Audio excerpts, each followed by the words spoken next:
Hi guys, it's Misty from the Book Rat, and it's time for my July Rewind. So this is a look back at what I read in July with a quick thumbs up, thumbs down rating. And as most of you know, since I was preparing for Austen in August, most of my July reading was Jane Austen based in some way. But I'm going to start off with the things that weren't Jane Austen-y, and those were Antigoddess by Kendar Blake. I have done an excerpt of this one for you guys, and in that I did talk about how this is definitely one for your to-get list, so obviously that means thumbs up. It's very different in some ways than her Anna Dressed in Blood series, but at the same time it's also not. So it's not as sort of silly and playful, I guess, as the Anna Dressed in Blood series could be. The Anna series sort of touched on just about every genre. It was romance, it was horror, it was thriller, it was humor. It had a lot, going on, and it really worked in that way. This one I think is a little more straightforward and a little less humorous.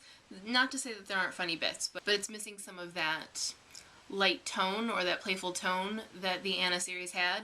But personally, I really liked that. First of all, I thought that it fit the story better. I don't think this would have worked as well if it was sort of playful. But I also like it because it means that Kendar can change up her sort of authorly voice and make it suit the story, and has the discretion to know what is going to work for the story. So I really liked that, and just in general loved the story. This centers around some Greek gods in modern day. It sort of takes on the story of the Trojan War and just mythology in general, as well as the idea of the Twilight of the Gods. It does so really, really well. Athena was my favorite god, so maybe I'm a little biased, but I thought she was just kind of a perfect in to the story. It alternates between her perspective and the perspective of Cassandra, who is a reincarnated prophet, whom you may remember from the story of the Trojan War. It uses the mythology really well, but it also brings it into the modern age really well, and I just loved it across the board. I can't wait to see where the rest of the series goes. I need it in my hands like yesterday. Just highly recommended. Even if Kendar Blake did rip my heart out a little bit. It's true. The other non-Jane book that I read was Outside the Spotlight by Sophie Weeks, which again, thumbs up. This is a novella. It's very short and sweet and quirky and lovely. It reminds me a bit of Jasper Fford's Thursday Next series in that it sort of uses established literature and travels between them and sort of gives the characters a life outside of them, which was really, really fun. I thought it was really clever and not trying too hard at being clever, it just worked. It showed a good knowledge of the stories that were used, and it's sort of metafiction-y in that it's about the stories, but it's also about the writing of the stories, and it was just really fun and very different. I loved Isabella, and I loved her interactions with Sherlock Holmes, whom I will persist in picturing as Benedict Cumberbatch. It was just really fun.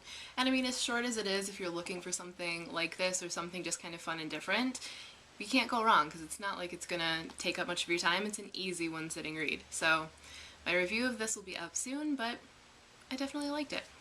And now on to the Jane Austen stack. First up, because I pretty much use Abigail Reynolds as a reading jumpstart author now because she always draws me in.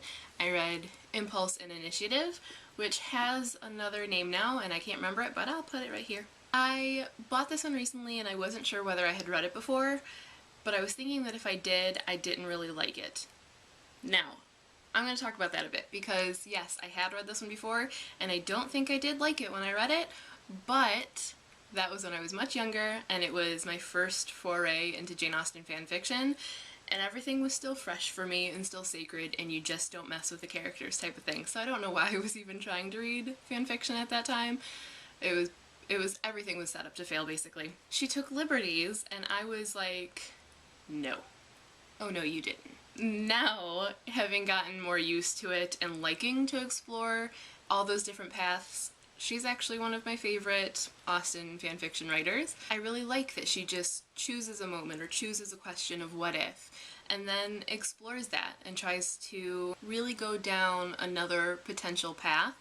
And yeah, sometimes you have to tweak things that don't quite sit well with a diehard Janeite, but it still ends up being really fun, and regardless, her style is always super engaging and I can't help but love them. I don't think that either Lizzie or Darcy are that believable in some of the things that they do, and the fact that they can't keep their hands off each other before they're married. If you're willing to go with it, it ends up being really fun.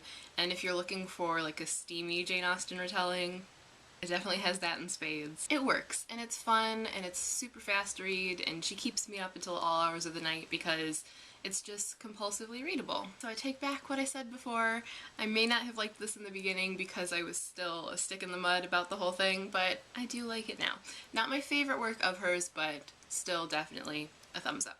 Next up, I finally finished up First Impressions and moved on to Second Glances by Alexa Adams. These are both novellas, so they're pretty quick reads, and they sort of take the approach of what would happen if there was a little less Pride and Prejudice in Pride and Prejudice, if the characters were able to just kind of get along a little bit more and not willfully misunderstand each other. For me, that works and it doesn't. Personally, why do you want to remove the conflict? That's what makes the story so great and gives it all that glorious tension and anticipation. But if you're gonna do it and just kind of make it a lighthearted romp, then I can get that. It almost sort of makes it feel like bullet points of the story though. It works and it was enjoyable enough, but it was still like, I wanted that misunderstanding and I wanted them to be kind of talking at cross purposes because that's what makes it so fun. The first one, First Impressions, just sort of retells Pride and Prejudice, removing some of those obstacles and giving them a chance to like each other a little more readily. It does put other obstacles in its place, so it's not that, you know, it's completely conflict-free. It just removes those big ones of misunderstanding each other. Now, the second one sort of picks up where Pride and Prejudice left off. Darcy and Darcy are happily married, and instead it focuses a little bit more on Georgiana and Kitty, which I thought was actually pretty interesting. I really liked their friendship, and I loved getting to explore Kitty's life a little bit more and bring her into the spotlight because I think she's probably the most neglected of the 5 Bennet sisters. And I've always thought she was deserving of being a heroine in her own right. So I really did like seeing where Alexa Adams wanted to take the story with her and how it played out. Now, it was a little too insta-lovey for me. Again, I like a little more obstacle and a little more tension and less easy understanding. But that being said, this was still really fun and I didn't necessarily want to put it down. And maybe because it's taking on new stories and not taking away from my favorite story, this one actually worked a lot better for me and I really liked it. I liked both and both do get a thumbs up, but this one gets a much less hesitant thumbs up. It's very fun, it's a very quick read, and it's just kind of a light, fun romp. And then I read another novella, which is There Must Be Murder by Margaret C. Sullivan. A lot of little tiny books this month. This one takes on Northanger Abbey and again takes place after the 2 main characters are happily married. In this, they revisit Bath, and because it is a Northanger Abbey continuation, of course there's going to be a little bit of intrigue and murder mystery and Catherine potentially jumping to conclusions. So it was really fun from that. I also thought that Margaret really worked well with Jane Austen's style and language and understanding Henry and Catherine's relationship, so from there it was a really nice continuation.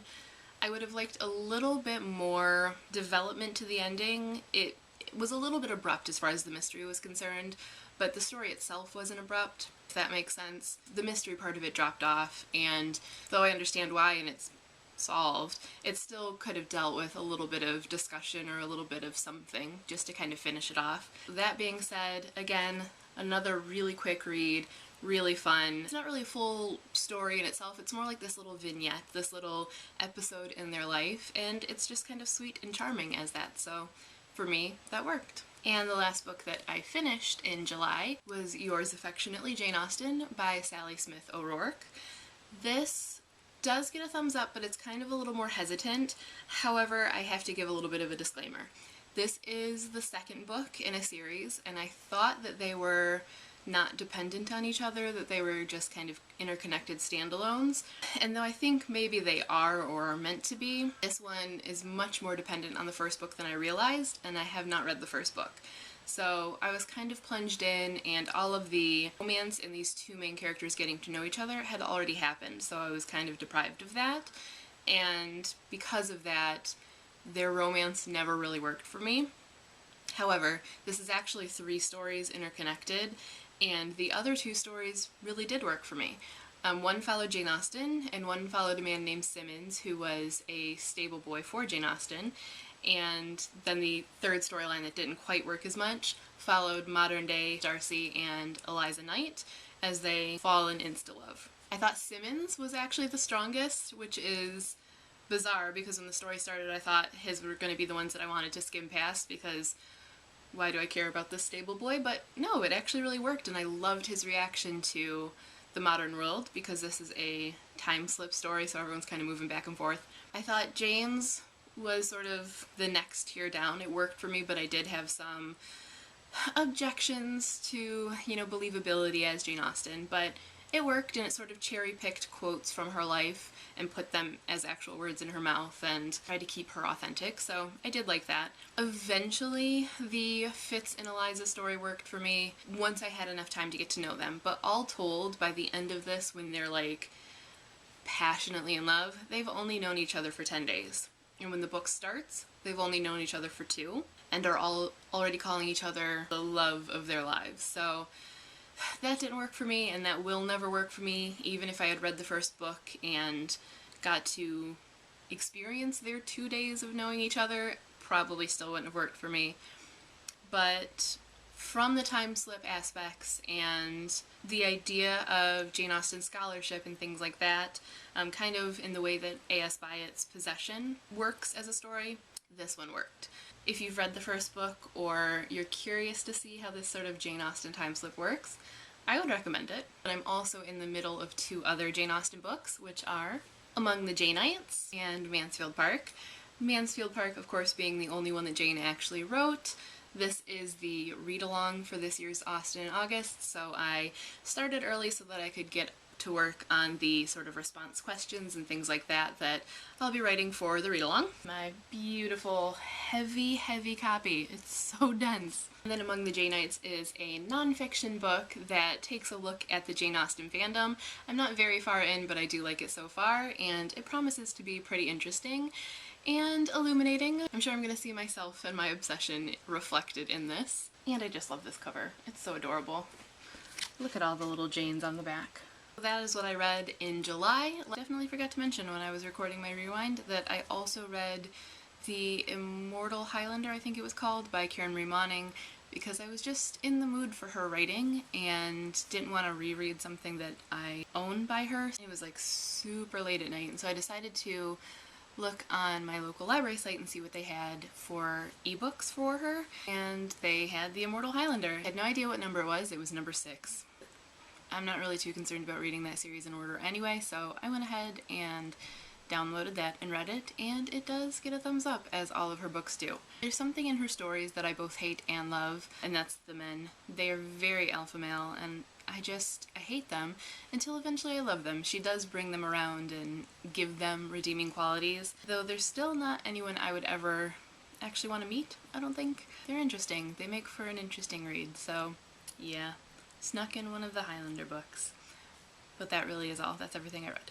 Let me know what you think of the books that I read, or what I thought of them, or what you thought of them in the comments. And if you do your own July rewind or wrap-up, feel free to leave it as a video response, and I will check it out. Make sure you stop by and check out my August TBR to see what I'll be reading for August, and of course, make sure to stop by Austen in August on the 18th if you yourself are a Janeite, or you're just curious and maybe looking to experience Jane Austen for the first time. Links to everything mentioned are in the bottom, and that is all for now. As always, happy reading!